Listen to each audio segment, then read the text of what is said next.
Hello friends, आरकेपी study plus में आपका स्वागत है।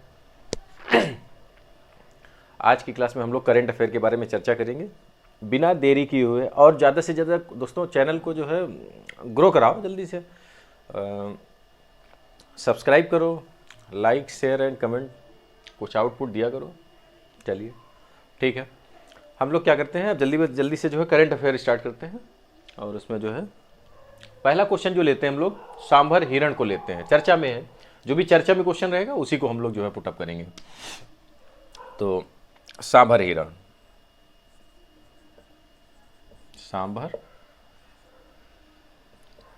हिरण, अच्छा ये चर्चा में क्यों है? तो ये देखिए, चर्चा में इसलिए है क्योंकि यह IUCN की रेड लिस्ट में, रीज़न क्या है कि ये बहुत कम बचे हुए हैं, मतलब इनकी संख्या बहुत कम बची हुई है, ऐसे समझ लीजिए। तो इसीलिए ये चर्चा में है वर्तमान में। और उसके बाद जो है, जैसे इसके बारे में कुछ समझें तो ये कहाँ कहाँ पाए जाते हैं। तो ये देखिए, तो इसमें जो है आप ध्यान रखेंगे कि कहाँ कहाँ पाए जाते हैं। गुजरात, राजस्थान, गुजरात राजस्थान में मुख्य रूप से पाए जाते हैं। ठीक है, गुजरात और राजस्थान में जो है। अच्छा एक चीज़ और इसमें जो है देख लीजिए, अमराबाद, अमराबाद फॉरेस्ट में अभी देखा गया है, इसलिए और चर्चा में था। अमराबाद फॉरेस्ट, ठीक है, 26 जनवरी से ये ओपन होगा। एक चीज ध्यान रखिएगा, ये दूसरा सबसे बड़ा टाइगर रिजर्व है। पहला कौन सा आपने बताया था? श्री सैलम वाला बताया था टाइगर रिजर्व, जो सबसे बड़ा टाइगर रिजर्व था। लेकिन दूसरा सबसे बड़ा टाइगर रिजर्व कौन सा है? अमराबाद टाइगर रिजर्व है दूसरा सबसे बड़ा टाइगर रिजर्व। अच्छा ये है कहाँ वैसे अमराबाद टाइगर रिजर्व? तो आप ध्यान रखेंगे कि यह जो है अमराबाद जो टाइगर रिजर्व है, इसके बारे में ध्यान रखिएगा कि 26 जनवरी 2023 को मतलब ओपन होगा। और है कहाँ? तेलंगाना। तो ये चीज़ ध्यान रखिएगा, ये अभी ओपन हुआ है, तो इसलिए थोड़ा ये भी चर्चा में मतलब है। सांभर हिरण तो यहाँ पर अभी देखा गया है, तो इसलिए चर्चा में है। यह अभी ओपन हो रहा है, तो इसलिए चर्चा में है। तो आपसे डायरेक्ट क्वेश्चन पूछा जा सकता है कि अमराबाद फॉरेस्ट यानी कहाँ पर है। ठीक है, तो ये ध्यान रखिएगा, ये दूसरा सबसे बड़ा टाइगर रिजर्व है ये। अब ये चीज़ ध्यान रखिएगा। फिर उसके बाद जो है जो तेलंगाना में नल्ला मल्ला हिल्स हैं, वहीं पर ये अवस्थित है। चलिए इतना अब इसके लिए बहुत है। ठीक है, अब दूसरा क्वेश्चन देखते हैं हम लोग। जल्दी को मतलब क्या करेंगे, इसको क्विकली एकदम जो है क्वेश्चनों को जो है पुटअप करते रहेंगे हम लोग। और नेक्स्ट हम लोग देखते हैं कि अच्छा कुछ जो है जीन्स वगैरह खोजे गए हैं। जीन्स वगैरह जैसे मान लीजिए, जो अब ऐसे समझ लीजिए, जो वेल मछली होती है, वेल शार्क, तो ये बड़ी आकार में क्यों होती हैं? तो इनके बारे में जो रिसर्च हुई है, तो उसमें कुछ इनके जीन पाए गए हैं, जिसके कारण वो वह जीन उनकी लंबाई या उनके विशालकाय जो उनका आकार होता है उसमें सहायक हैं वो जीन। तो इसलिए उन जीन के बारे में बस आपको जीन ऐसे ही आपको डायरेक्ट पूछा जाएगा, हम आपको जीन लिखे दे रहे हैं। ठीक है, कौन कौन से जीन है। तो इसमें देखिए, पहले तो GHSR, फिर उसके बाद IGP-BP7, फिर उसके बाद NCAPG एंड नेक्स्ट क्या है? PLAGS। अच्छा ये सब जीन हैं। ये ध्यान रखिएगा कि क्वेश्चन अब कैसे पूछेगा, अब ये हम आपको बता दें। इसमें खासकर जो चांस हैं वो यूपीएससी में और पीसीएस में ज़्यादा रहेगा चांस। हो सकता है वनडे एग्जाम में भी आपको ये शब्द एक उठा ले, इसमें से एक शब्द उठा लेगा, कहेगा ये क्या है। बस आपको बताना होगा क्यों उठाएगा, क्योंकि रीज़न क्या है कि अभी चर्चा में है, वर्तमान में खोजे गए हैं, तो इसलिए हो सकता है पूछा जा सके आपसे। तो ये जो है जैसे एक शब्द ये उठा लेगा, या हो सकता है ये उठा ले पूरा। तो ये बताइए क्या है। आपको ऑप्शन कुछ भी दे सकता है कि यह एक प्रोग्रामिंग का जो है भाग है, या एक मतलब जो है चावल की प्रजातियां हैं, या किसी मक्का की प्रजातियां हैं, या इस तरीके से मतलब कुछ भी पूछ सकता है। तो आपको ध्यान रखना है ये व्हेल मछली के डीएनए हैं, मतलब जीन हैं, ये ध्यान रखिएगा। चलिए हम लोग नेक्स्ट क्वेश्चन पर आते हैं, ये तो हो गया।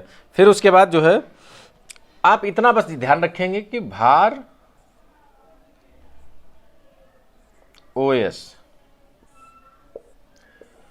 एक सॉफ्टवेयर बनाया गया है मद्रास आईआईटी के द्वारा, इतना बस आप याद रखिएगा, मद्रास आईआईटी के द्वारा, आईआईटी, इतना याद रखेंगे। इसमें है क्या, भार ओएस। जैसे आपने ओएस सिस्टम सुना होगा, जैसे जो एप्पल मतलब जो है वो जिस सिस्टम पर काम करता है ओएस सिस्टम पर काम करता है, ठीक है।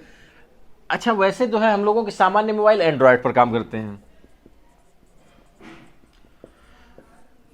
ये सब पर मतलब काम करते हैं। लेकिन अभी ये जो है भार जो ओएस बनाया गया है यह भारत के द्वारा बनाया गया है, तो ये ध्यान रखिएगा, ये बहुत इंपॉर्टेंट है। अब हमको ना एंड्रॉयड से जो है, जैसे कोई भी हमको क्या करना पड़ता है, मोबाइल खरीदते हैं तो उसमें एक ना एक एप्लीकेशन सिस्टम होता है, तो एंड्रॉयड एप्लीकेशन सिस्टम होगा या आपका जो है ओएस मतलब ये एप्पल वाला होगा। तो अब आपके पास तीसरा ऑप्शन भी होगा कि आप जो है ये भार ओएस जो है नाम का एक एंड्रॉयड सॉफ्ट, मतलब एंड्रॉयड नहीं कहेंगे, वो अपना जो है जो भी जिस तरीके से उसको जो है मैन्युफैक्चर किए हो, तो वो तो चलाने पर ही पता चलेगा कि कैसा क्या है। लेकिन उससे पहले मैं ये बताना चाहूँगा कि जैसे जो ये हैं एप्पल है, या ये अपनी डेटा सिक्योरिटी के लिए बताते हैं कि बहुत अच्छा है, एंड्रॉयड अपना सिक्योरिटी देता है, लेकिन एंड्रॉयड में वास्तव में डेटा सिक्योरिटी है नहीं।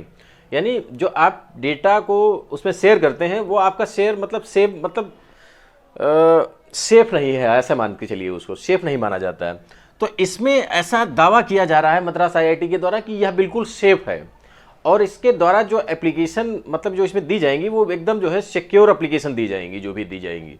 तो इस तरीके से ये चर्चा में थोड़ा है, तो ये ध्यान रखिएगा।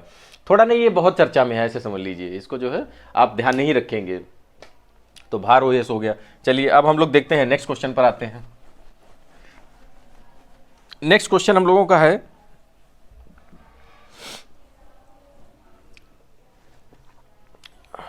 एक ज्वालामुखी है जो अभी हाल ही में मतलब चर्चा में है, टोंगा ज्वालामुखी।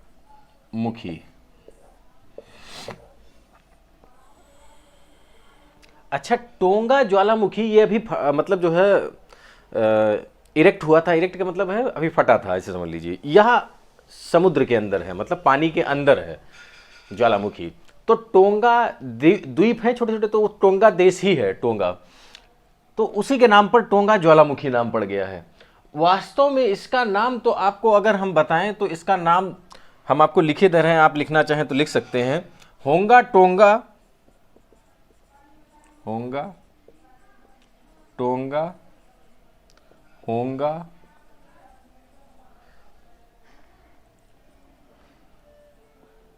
हुआ पाई। वैसे तो इसका नाम ये है, अब ये आप याद नहीं कर पाएंगे आई थिंक, लेकिन आपको याद रखना पड़ेगा कि हो सकता है आपको याद रह जाए। तो देखिए होंगा टोंगा होंगा हुआ पाई, तो इस तरीके से आपको इस ज्वालामुखी का नाम है। और ये क्यों, क्योंकि इसने अभी बहुत ज़्यादा मतलब जो है कायदे से रिएक्ट किया है, मतलब इरेक्ट किया है। तो मतलब ये बहुत बड़ा मतलब ज्वालामुखी फटा हुआ है अभी हाल ही में। तो ये इसने क्या किया, पूरे जो है वातावरण को जो है एकदम परिवर्तित कर दिया है। तो इसलिए जो है यह बहुत अभी चर्चा में है अभी हाल ही में।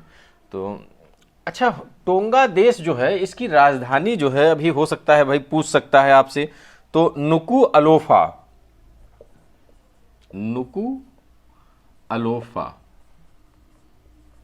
इसकी राजधानी है। टोंगा, ये टोंगा हमने क्या बताया एक देश है, तो उसी में एक ज्वालामुखी फटा है तो उसको टोंगा ज्वालामुखी भी कह दिया गया है, लेकिन वास्तव में उसका नाम क्या है, होंगा टोंगा होंगा हुआ पाई। तो अब ये ध्यान रखेंगे कि इसकी राजधानी यानी कैपिटल जो है वो क्या है, नुकू अलोफा। तो ये ध्यान रखिएगा, बस इतना आप कुछ चीज़ें हैं बस ध्यान रखिएगा। चलिए ठीक है, इसमें और कुछ ज़्यादा जो है जानने की ज़रूरत नहीं है। चलिए इसको भी हटाते हैं, नेक्स्ट क्वेश्चन देखते हैं हम लोग।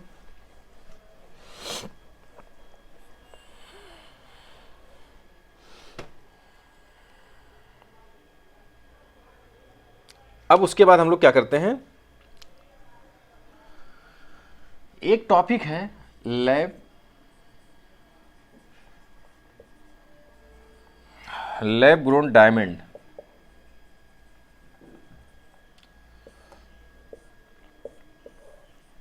अच्छा अब डायमंड के बारे में थोड़ी चर्चा करते हैं हम लोग हैं, हीरा, हीरे के बारे में हम लोग थोड़ा जान लेते हैं कि हीरा क्या है। कि मतलब ऐसे समझ लीजिए विश्व का सबसे कठोर धातु, अगर मतलब सबसे कठोर धातु में गिनती आती है तो हीरे की आती है, ऐसे समझ लीजिए। कार्बन का ही अपरूपक होता है तो इसलिए जो है सबसे ठोस है। प्लस अब इसको जो है किस तरीके से देखिए, इसको क्या किया जाएगा, वैसे तो नेचुरल, ये देखिए इसके शब्द से लग रहा हो लैब ग्रोन डायमंड, यानी एक लैब में इसको प्रिपेयर किया जाएगा। वैसे बहुत से, अभी देखिए ये क्यों चर्चा में है, क्योंकि निर्मला सीतारमण ने क्या किया है कि जो हमारे वित्त मंत्री हैं उन्होंने इस पर फोकस किया है कि भारत क्या करेगा, लैब ग्रोन डायमंड को बनाएगा। तो अब इस पर फोकस किया गया है तो इसलिए क्वेश्चन आने की संभावना लगभग 100% है। तो देखिए इसमें इसके बारे में थोड़ा समझिए कि लैब ग्रोन डायमंड की 2 विधियां रहेंगी बनाने की। तो इसकी 2 विधियां रहेंगी, तो वो चलिए हम बताते हैं। इससे पहले हम आपको बता दें कि ये तो हो गया बनाया जाएगा, लेकिन एक होता है जो हमको नेचुरल रूप से प्राप्त होता है, यानी रॉ मटेरियल, यानी जो भी ऐसे समझ लीजिए जो हम लोगों को डायमंड प्राप्त होता है वह एकदम क्रिस्टली नहीं होता है। मतलब कहने का मतलब एकदम उतना चमकीला नहीं होता है जितना चमकीला होता है। मतलब अमूमन हम लोगों ने देखा होगा, पिक्चर में देखा हो या ओरिजिनल आपने देखा हो या जैसे भी देखा हो। तो कहानी ये है कि वास्तव में उतना वो होता नहीं है, लेकिन उसको शाइन किया जाता है, मतलब उसको जो है तराशा जाता है हीरे को। तो हीरे को तराशा जाता है, तो ये जो है तराशने का काम लगभग ऐसे मान के चलिए कि अगर विश्व का, अगर टोटल हम कहें कि तराशने का काम 90% भारत करता है, यानी अगर विश्व का 90% हीरे का उत्पादन अगर मान लीजिए हम ले लेते हैं, यानी 100% अगर मान लीजिए उत्पादन है, तो उसमें 90% उत्पादन जो भी होता है उसको तराशा जो जाता है वो भारत में तराशा जाता है। अच्छा एक चीज और समझिए कि भारत में कहां तराशा जाता है, ये बात ध्यान रखिए। तो सूरत इसके लिए बहुत फेमस है। सूरत ऐसे समझ लीजिए वहां पर हीरे को तराशा जाता है। विश्व का सबसे उत्तम क्वालिटी का हीरा तराशा जो जाता है वो सूरत में, भारत में तराशा जाता है, ऐसे ध्यान रखिएगा। तो ये तो हो गया नेचुरल रूप से जो है, मतलब जो प्राप्त होता है वो थोड़ा ब्लैकिश टाइप का प्राप्त होता है और बाद में उसको तराशा जाता है। अच्छा अब ये कैसे ग्रोन किया जाएगा, मतलब अब जैसे ये जो ग्रो कैसे किया जाएगा, तो एक बॉक्स लिया जाएगा, मतलब जो भी उसका जो है लैब में जो है बॉक्स ले जाए, उसमें क्या किया जाएगा, कार्बन युक्त गैसें भरी जाएंगी। देखिए अभी इसकी 2 विधियां हम पहले बताते हैं हम आपको कि 2 विधियां इसकी कौन कौन सी हैं। तो अभी ध्यान रखिए इसकी 2 विधियां पहले आप समझिए। एक तो है HPHT और दूसरी है CVD।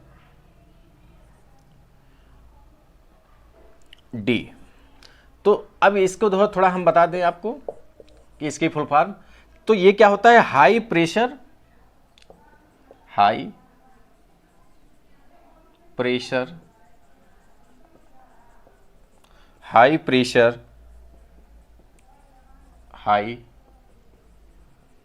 टेम्परेचर। तो अब देखिए एक ये विधि है, इससे तैयार किया जाएगा। दूसरी विधि क्या है,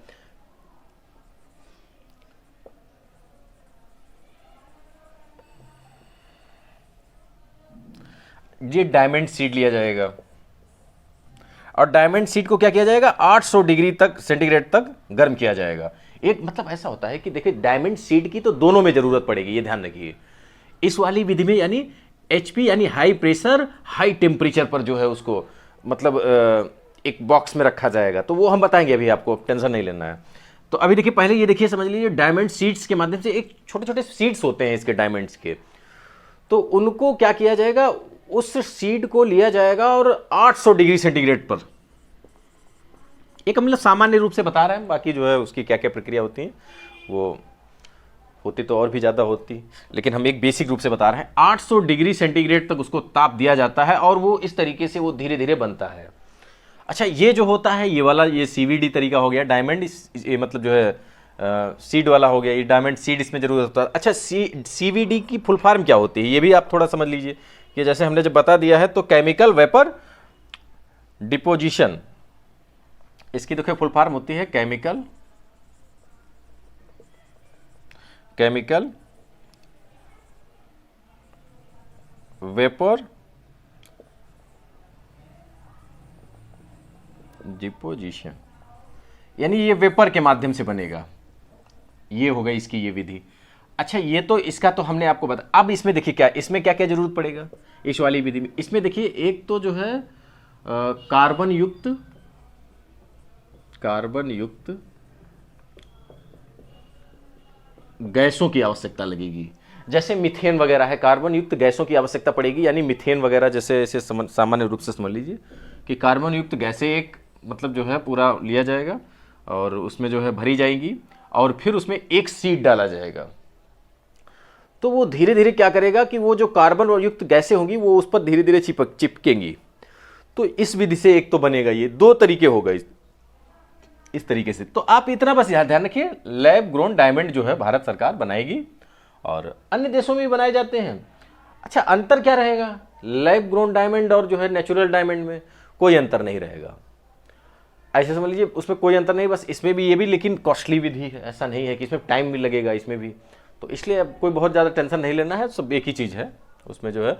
और वैसे चलिए इतने रखिए, फिर उसके बाद जो है डायमंड वगैरह की इंडस्ट्रीज़ वगैरह में काम क्या है वो सब छोड़िए, वो सब ज़्यादा फिर हो जाएगा। चलिए इतना हटाते हैं हम, फिर उसके बाद देखते हैं हम नेक्स्ट क्वेश्चन देखते हैं।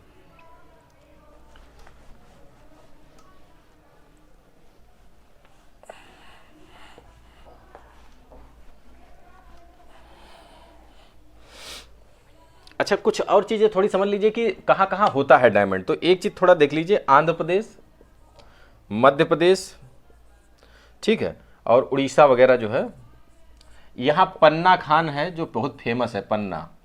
तो ये ध्यान रखिएगा, आंध्र प्रदेश इसकी क्या नाम जो है, मध्य प्रदेश की। और उसके बाद जो है जैसे अनंतपुर है, कोडप्पा है, तो ये सब आंध्र प्रदेश की है।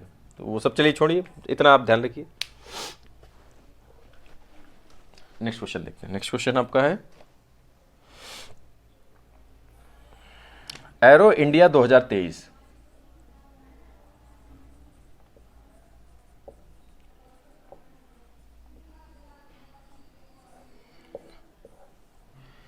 एरो इंडिया 2023 ये कहाँ होगा? आपको बहुत ज़्यादा इसमें जानना नहीं है, बेंगलुरु में होगा, बेंगलुरु, ठीक है, बेंगलुरु में होगा, ये ध्यान रखिए, बेंगलुरु। और उसके बाद ये कब होगा? 17 फरवरी के आसपास होगा, 17 से 13 फरवरी, 13 फरवरी या ऐसे करके होगा। अच्छा, इसमें क्या होगा? तेजस के बारे में जैसे इसमें फोकस किया गया है। तेजस जो है लाइट कॉम्बैट एयरक्राफ्ट है। तो ये ध्यान रखिएगा, बस हल्का है, हवा टू हवा में, मतलब हवा में ही जो है ये फ्यूल भरने की कैपेबिलिटी है और इसका जो है प्रदर्शनी किया जाएगा और वही सब दिखाया जाएगा। वो तो उसमें ये बस आप इतना याद रखिएगा, एरो इंडिया 2023 कहाँ होगा, बस इतना हो जाएगा आपका काम। नेक्स्ट क्वेश्चन देखते हैं।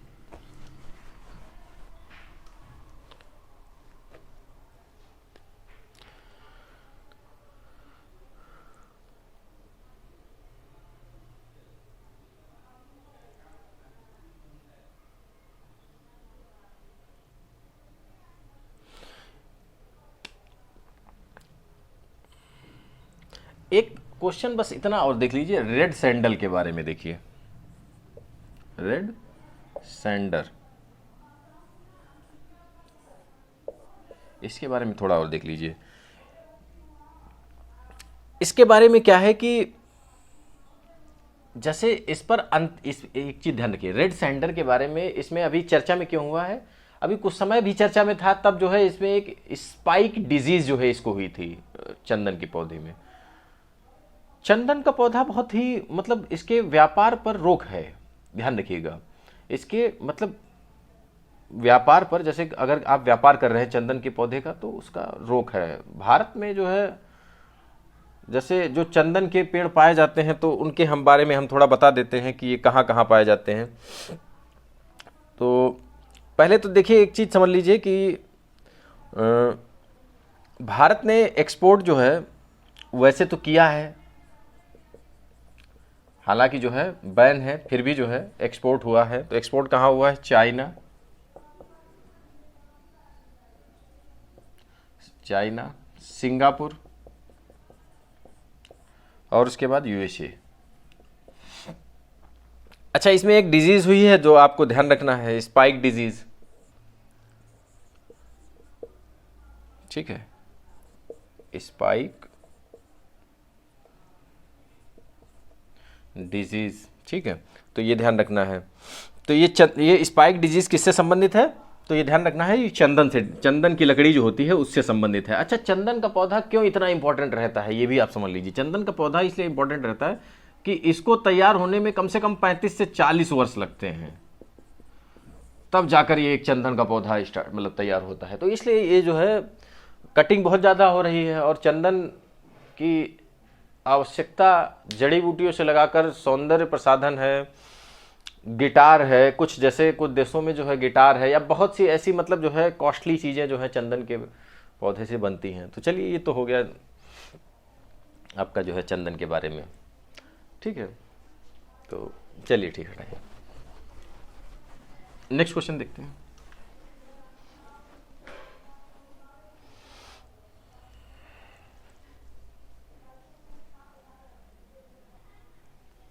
चलिए और क्वेश्चन देखते हैं। और इसमें पहला आप देखिए क्वेश्चन देखते हैं, मतलब और क्वेश्चन जो देखते हैं उसमें एशियन गोल्ड कैट चर्चा में है। एशियन गोल्ड कैट के बारे में समझते हैं हम लोग हैं। तो यह देखी गई है बुक्सा टाइगर रिजर्व में। बुक्सा टाइगर रिजर्व में देखी गई है। तो ये ध्यान रखिए, बुक्सा टाइगर रिजर्व, आपसे डायरेक्ट क्वेश्चन पूछा जा सकता है कि बुक्सा टाइगर रिजर्व कहाँ है। तो बुक्सा टाइगर रिजर्व पश्चिम बंगाल और भूटान की कुछ सीमा। तो अगर हम ऐसे अगर पश्चिम बंगाल को बनाएं ऐसे करके, और ये इधर भूटान उटान रख लें, तो यहीं पर ऐसे करके ये मतलब जो है कुछ सीमा साझा करता है। यह एलिफेंट के लिए भी बहुत फेमस है, ये ध्यान रखना है आपको। तो बुक्सा टाइगर रिजर्व जो है कहाँ है, तो आप अगर बताएंगे तो पश्चिम बंगाल में बुक्सा टाइगर रिजर्व है। ये हो गया बुक्सा टाइगर रिजर्व। यहीं पर आपको देखी गई है, ध्यान रखिएगा, एशियन गोल्ड कैट देखी गई है। हालांकि एशियन गोल्ड कैट जो है भारत में कम देखी जाती है, तो अभी देखी गई है, तो इसीलिए जो है चर्चा में है ये। अच्छा, वैसे गोल्डन कैट, ये एशियन गोल्डन कैट पाई कहाँ जाती है, तो ये ध्यान रखिएगा साउथ ईस्ट रीजन में पाई जाती है। साउथ ईस्ट रीजन में पाई जाती है, तो देखिए कहाँ कहाँ पाई जाती है। जैसे थाईलैंड हुआ, बर्मा में जो है ये सब इस जगहों पर पाई जाती हैं। तो अब देखिए थाईलैंड और बर्मा में इसका नाम क्या है, तो ध्यान रखिएगा, थाईलैंड और बर्मा में इसका नाम जो है वो क्या दिया जाता है, थाईलैंड और बर्मा में फायर कैट, फायर कैट, और चाइना में रॉक कैट कहते हैं,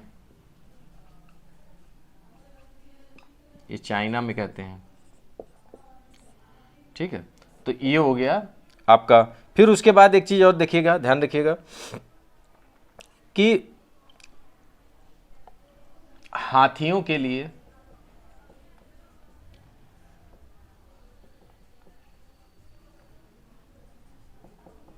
प्रसिद्ध है। तो ये ध्यान रखिएगा, इतने फैक्ट आप याद रखेंगे कि यह जो है बुक्सा टाइगर रिजर्व में पाई गई है। अभी हाल ही में बुक्सा टाइगर रिजर्व जो है वो कहाँ पड़ता है, पश्चिम बंगाल में पड़ता है, तो ये आपको पता हुआ।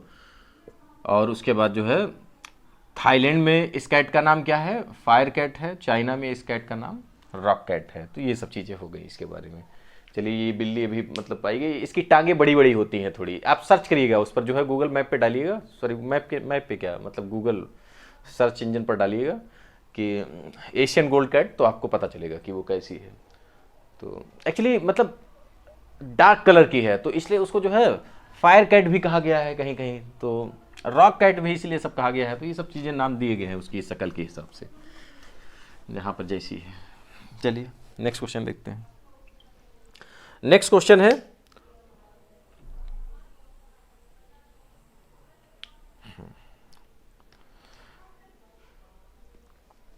Nobel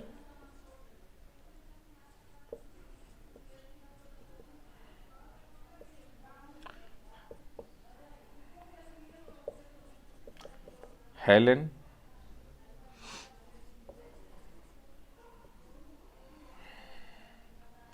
butterfly,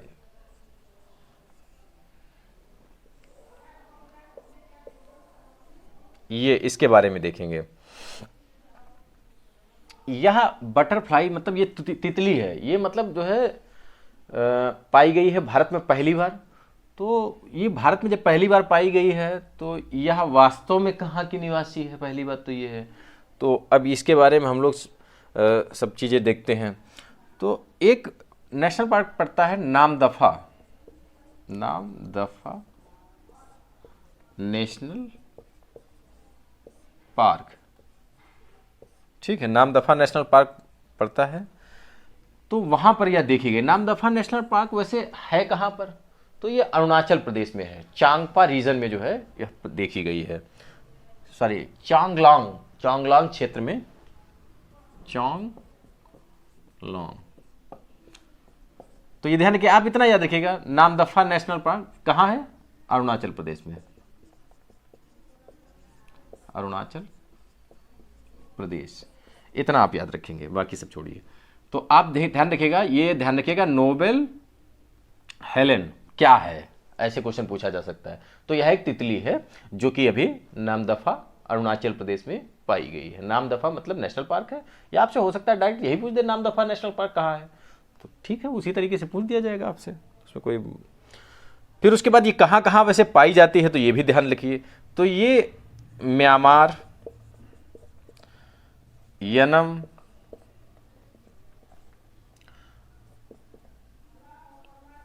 Hubei, north Thailand, Hubei तो आपको पता होगा चाइना में है, ठीक है, तो हुबेई। फिर उसके बाद लाओस, कंबोडिया, कंबोडिया, और उसके बाद जो है कंबोडिया के साथ साथ फिर उसके बाद वियतनाम। बस इतना आप याद रखिए। ये इन देशों में मुख्य रूप से यह तितली पाई जाती है। अभी यहां पर भारत में देखी गई है, तो इतना आप याद रखना है बस। चलिए ठीक है, नेक्स्ट क्वेश्चन देखते हैं, इसको हटाते हैं हम लोग।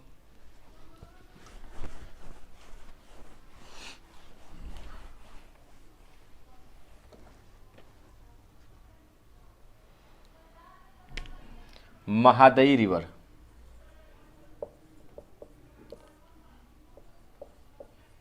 महादई नदी। देखिए ये जो है महादई नदी चर्चा में क्यों है, तो इसके बारे में थोड़ा हम लोग चर्चा कर लेते हैं कि यह चर्चा में इसलिए है क्योंकि अभी क्या हुआ है कि कर्नाटक, महाराष्ट्र और गोवा, मुख्य रूप से जो विवाद है वो कहा जाता है तीनों में, लेकिन मुख्य रूप से विवाद जो है वो कर्नाटक और गोवा में है। कर्नाटक से निकलती है, गोवा में जाती है। मुख्य लगभग ऐसे हम बात करें तो लगभग 35-37 किलोमीटर के आसपास जो है कर्नाटक में बैठती है, और वहीं 82 किलोमीटर के आसपास अगर हम कहें तो ये जो है आपकी गोवा में बहती नदी है। तो उस पर जो है प्रोजेक्ट मतलब एक तैयार हो रहा है, तो प्रोजेक्ट के चलते मतलब जो है वो पुराना विवाद है, अभी का विवाद नहीं है, लेकिन फिर चर्चा में आ गया है, तो इसलिए जो है ये मतलब ऐसा है। तो अब देखिए इसमें क्या है कि इसके बारे में थोड़ा हम लोग समझ लेते हैं कि इसकी कौन कौन सहायक नदियां हैं। तो ये सब चीज़ें, बहुत सी चीज़ें इसमें हैं जो हम लोग समझ लेते हैं एग्जाम पॉइंट ऑफ व्यू से। तो अभी देखिए लगभग ऐसे समझ लीजिए, आप लिखना चाहें तो लिख सकते हैं 35 किलोमीटर की रेंज जो है लगभग ये कर्नाटक में, और 82 किलोमीटर गोवा में बहती है। कोई ज़रूरी नहीं लिखने की, ये सब ऐसे ही फैक्चुअल मतलब हम बता रहे हैं आपको, ठीक है, तो इसमें कोई आपको लिखने की ज़रूरत नहीं। कर्नाटक बना रहा है, 2 जगह बांध बना रहा है उस पर। तो वो बांध जो बना रहा है, तो देखिए हम आपको बताते हैं कि उसका जो है जो प्रोजेक्ट है उसका नाम बताते हैं हम। प्रोजेक्ट का नाम है, जो बांध है जो बनाया जा रहा है, प्रोजेक्ट का नाम कालसा, कालसा बंडूरी वाटर डाइवर्जन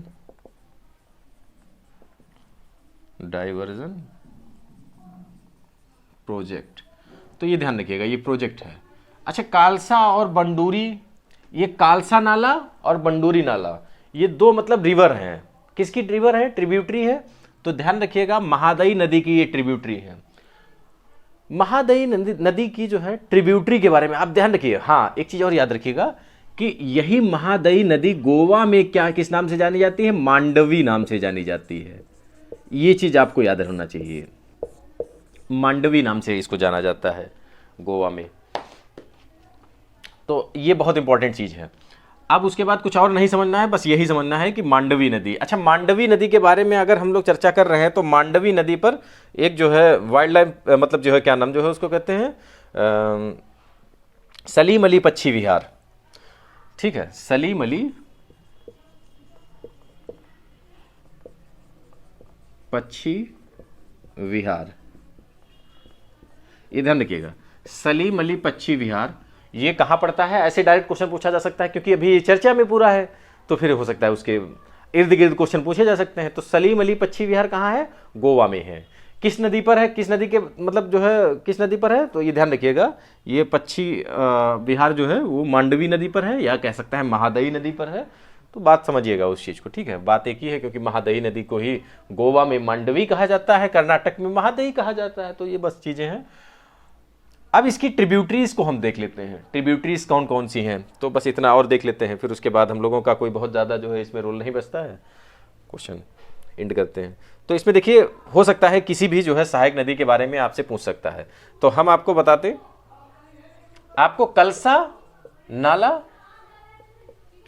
और एक कौन सी बंडूरी, बंडूरी नाला, ये दो नदियां आपको मोस्ट इंपॉर्टेंट, क्योंकि यही प्रोजेक्ट है इसी नदियों पर। तो ये तो आपको जरूर याद रखनी है कि किसकी ट्रिब्यूटरी है, मतलब किसकी सहायक नदियां हैं। तो इससे जो है क्वेश्चन आने की संभावना लगभग जो है बनती है ज्यादा। तो चलिए और भी हम लोग देख लेते हैं कि मान लो हो सकता है कि वो इंपॉर्टेंट वाला ना पूछे, तो और क्या पूछ सकता है? सरला नाला, हेटर नाला,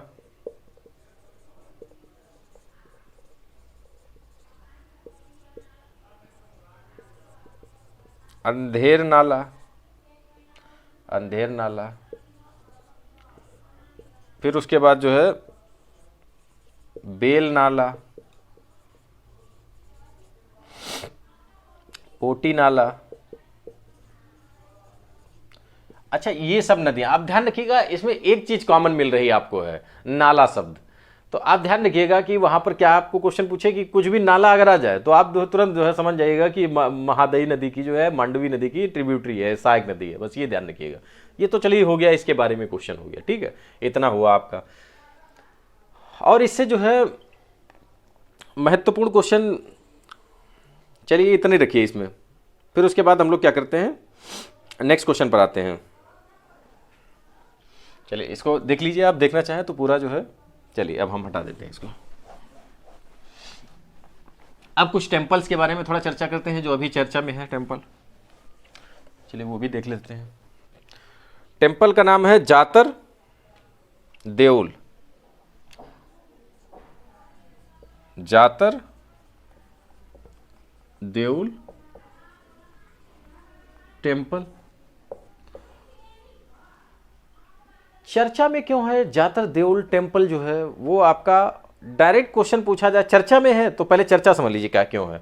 क्योंकि यह समुद्र के किनारे है, तो वहां का खारा पानी समुद्री हवाएं लाकर वो खारे पानी को, और खारी हवाएं जो आती हैं वो इसकी दीवालों को गला रहे हैं। जैसे ये मंदिर कलिंगा स्टाइल में बना हुआ है, मतलब कलिंग स्टाइल में, कलिंग आर्किटेक्चर का एक एग्जाम्पल है। तो ये आप ध्यान रखिए, कलिंग आर्किटेक्चर कैसे है, देखिए देखिए ऐसे मतलब जो है बना लीजिए इसको, ये मतलब ऐसे करके कलिंग आर्किटेक्चर। तो इसकी जो ये ऊपर, तो जैसे इसके साइड साइड में वृक्ष भी हैं सब, तो ऊपर वाला तो नहीं खराब हुआ है, लेकिन नीचे वाला पोर्शन इसमें ईंटें गल गई हैं। तो ASI यहाँ पर उठ के आया है, आर्कियोलॉजिकल सर्वे ऑफ इंडिया, ये कह रहा है कि इनकी ईंटें रिप्लेस करेंगे हम, क्योंकि उसी के अधीन है। तो इसकी जो खराब ईंटें हैं वो हटा के दूसरी ईंटें लगाई जाएंगी, ठीक है। तो इस तरीके से इसको संरक्षित किया जाएगा, तो इसलिए ये चर्चा में है। अच्छा, फिर उसके बाद ये पड़ता कहाँ है, तो ये पश्चिम बंगाल में आपको ध्यान रखना है। जातर देव टेम्पल जो है पश्चिम बंगाल में है, पश्चिम बंगाल, ये आपको याद रखना है, पश्चिम बंगाल हो गया। फिर उसके बाद जो है अगर यह पूछे कि यह किस आर्किटेक्चर का एग्जाम्पल है, तो कलिंगा आर्किटेक्चर का मतलब एग्जाम्पल है। और बहुत ज़्यादा इसके बारे में जानने की आपको वनडे एग्जाम में आवश्यकता नहीं है। चलिए, और उसके बाद जो है अगर अच्छा एक चीज़ और समझ लीजिए कि यह किसके द्वारा बनाया गया था, तो ये आप ध्यान रखिएगा। एक तांबे की 1875 के आसपास जो है, लगभग वही मान के चलिए कि एक तांबे की स्लेट पाई गई थी, पूरी एक प्लेट, तो उसके प्रमाण से कुछ मिलता है, तो उसके बारे में हम लोग देख लेते हैं। 1875 में पता चला कि इसके जो है जो निर्माता हैं वो जयचंद,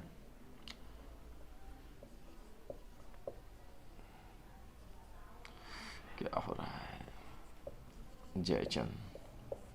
तो ये ध्यान रखिएगा, कुछ चीजें हैं जो आपको याद। राजा जयचंद, इसने इसको मतलब राजा जयचंद के द्वारा इसको बनाया गया था, इस टेम्पल को। तो चलिए ठीक है, सामान्य चीजें हैं, आपको पता हो गई, चर्चा में था तो आपको जो है चर्चा वाली चीजें आपको जरूरी है पता होना।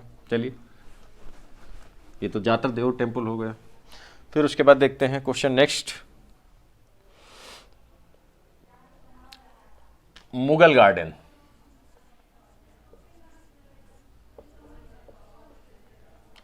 अभी हाल ही में मुगल गार्डन चर्चा में रहा है, सबको पता भी होगा कि इसका नाम बदल के क्या रख दिया गया है मुगल गार्डन का, तो ध्यान रखिएगा, अमृत उद्यान। अमृत उद्यान, तो ये ध्यान रखिएगा, अमृत उद्यान कर दिया गया है इसका नाम चेंज करके। अच्छा, मुगल जो गार्डन है, ये आर्किटेक्चर जो है इसके बारे में थोड़ा और हम बता देते हैं कि यह पर्शियन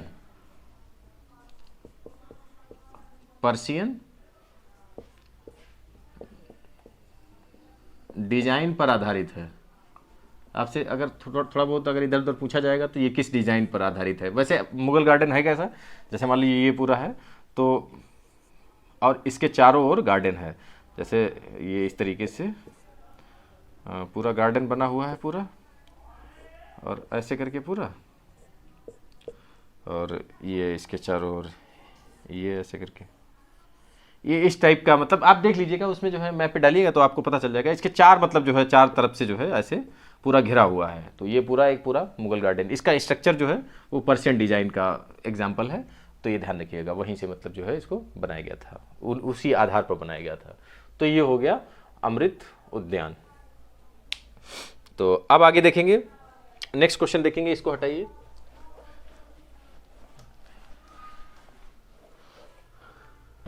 नेक्स्ट क्वेश्चन देखते हैं। नेक्स्ट क्वेश्चन है ग्रीवांस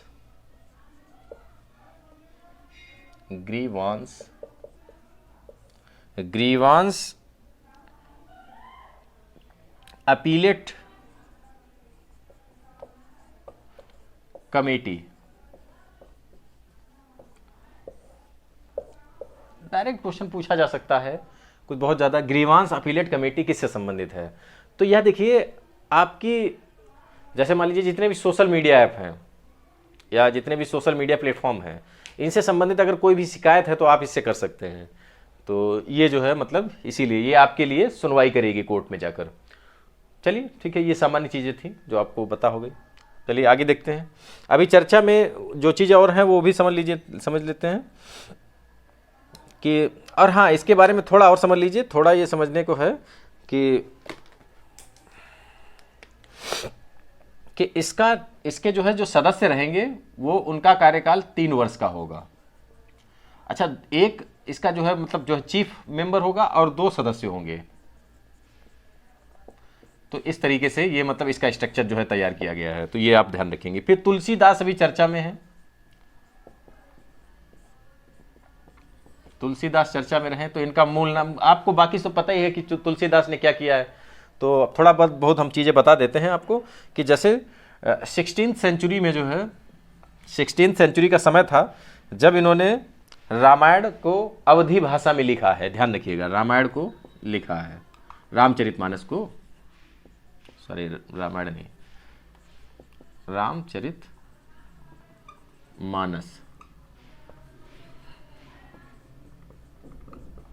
ठीक है, इनके द्वारा 16th सेंचुरी में लिखा गया है। अच्छा, इनका जो है नाम और जो है बस आप इतना, ये रचना इनकी पूछी जा सकती है वैसे, और उसके बाद इनका मूल नाम पूछा जा सकता है। तो राम बाला दुबे, राम बाला दुबे, तो ये ध्यान रखिएगा इतना, और बस राम बाला दुबे, तो ये हो गया। अच्छा, अब उसके बाद हम लोग थोड़ा और चर्चा कर लेते हैं कि नेक्स्ट क्वेश्चन की ओर, SCO film festival.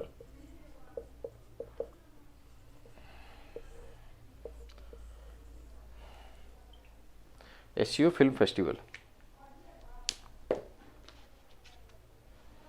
SCO film festival के बारे में देखें तो एससीओ फिल्म फेस्टिवल कहाँ होगा, तो ये आपका मुंबई में होगा, ठीक है। एससीओ फिल्म फेस्टिवल मुंबई में होगा। एससीओ क्या है? संघाई कोऑपरेशन ऑर्गेनाइजेशन। तो यह जो है पहले संघाई 5 के नाम से जाना जाता था इसको। 2001 में उज्बेकिस्तान के जो है जुड़ने से, ध्यान रखिएगा, 2001 में उज्बेकिस्तान के जुड़ने से क्या हुआ कि इसको एससीओ नाम दे दिया गया, एससीओ नाम दे दिया गया 2001 में। 2017 में देखिए इसके सदस्य देश कौन कौन से हैं, तो ये आप ध्यान रखिएगा। इसमें 8 सदस्य, ठीक है, 8 सदस्य हैं इसमें, 8 सदस्य आप चेक कर लीजिएगा कौन कौन है। और अभी जो नवा सदस्य जो बना है, मतलब एक और जुड़ा है, तो वो ईरान अभी जुड़ रहा है, अभी जुड़ा नहीं है, मतलब जुड़ जाएगा वो कुल मिलाकर, तो ईरान हो जाएगा। तो इस तरीके से टोटल जो है 9 देश हो जाएंगे इसमें, तो इनके बारे में देख लेना है। और उसके बाद जो एससीओ का जो है हेडक्वार्टर जो है काठमांडू, नेपाल। तो इस मतलब ये सब चीज़ें आपको ध्यान रखना है, ये सब चीज़ें बस, लेकिन ये तो आपको बहुत इंपॉर्टेंट है, एससीओ फिल्म फेस्टिवल। चलिए ठीक है, ये हो गया आपका इतना। फिर उसके बाद और देखते हैं कोई अगर क्वेश्चन अभी बचा हो तो चलिए उसको भी चर्चा कर लेते हैं, क्योंकि आज का जो है फिनिश कर लेते हैं, करंट अफेयर आगे काफ़ी रेडी हो जाएगा।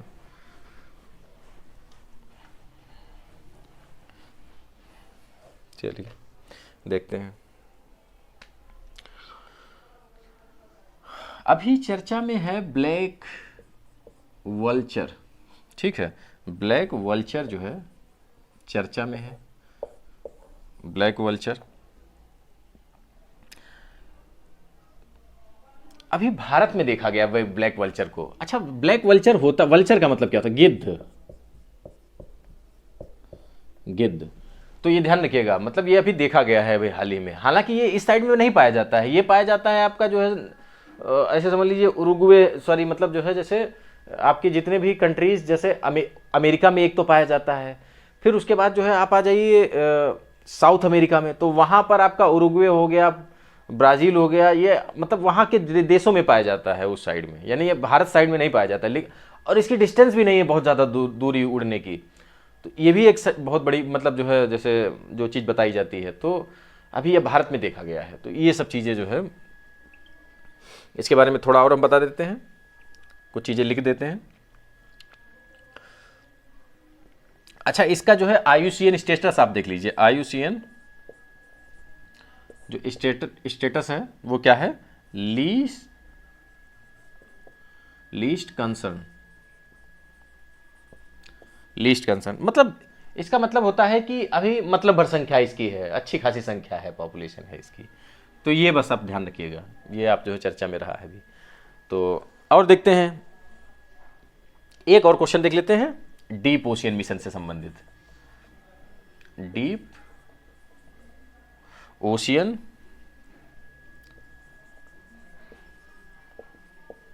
मिशन, डीप ओशियन मिशन जो है ये बहुत पहले से ही लागू है, इस पर आपकी जो है खर्चा भी किया गया है अच्छा खासा। इसमें एक मिशन जो है अभी जा रहा है मत्स्या 600, मत्स्य 6000, 100 नहीं, सॉरी 6000। तो अब देखिए ये क्या है, ये एक व्हीकल है, ये बात समझिएगा कि यह एक मतलब व्हीकल है। चर्चा में क्यों है, क्योंकि अभी 3 व्यक्ति इसमें जाएंगे, ये बनाया गया है, आप इंटरनेट पे सर्च करेंगे तो आपको मिल जाएगा, आप डालिएगा ऐसे मत्स्य 6000। तो 6000 क्या है कि यह 6000 मीटर की गहराई मतलब अंदर तक जाएगा। तो इतना जो है आपका समझ लीजिए गहराई में अंदर जाएगा और वहां के रिसोर्सेस के बारे में ये पता करेगा। और इसके जो है फ्रंट में एक रोबोटिक सिस्टम लगा हुआ है जो उनके अवशेषों को यानी रिसोर्स को पकड़ेगा, यानी उसको पता करेगा कि किसी भी चीज़ को पकड़ने का काम वो करेगा। और इसकी जो फ्रंट पे है एकदम ग्लास लगा हुआ है, तो जिससे जो उसमें बैठे हुए हैं मनुष्य वो जो रिसर्च करेंगे तो वो देख सकेंगे कि कम से कम। तो ये जो है मिशन इस तरीके से जो है बनाया गया है, ये भी जाएगा। तो अभी और चर्चा में रहेगा मत्स्य 6000। तो डायरेक्ट क्वेश्चन पूछा जा सकता है कि यह क्या है। तो यह डीप ओशियन मिशन के तहत एक अभियान है, ठीक है। तो यह मतलब जो है समुद्री रिसोर्सेज को खोजने के लिए जो है इसको जो है तैयार किया गया है। तो ये हो गया। चलिए आज का सेशन हम लोग चलिए यहीं पर समाप्त करते हैं। और दोस्तों ज़्यादा से ज़्यादा सेशन को शेयर किया करो, फैला दो एकदम जो है कायदे से, ठीक है। बाय बाय दोस्तों, जय हिंद, बाय बाय।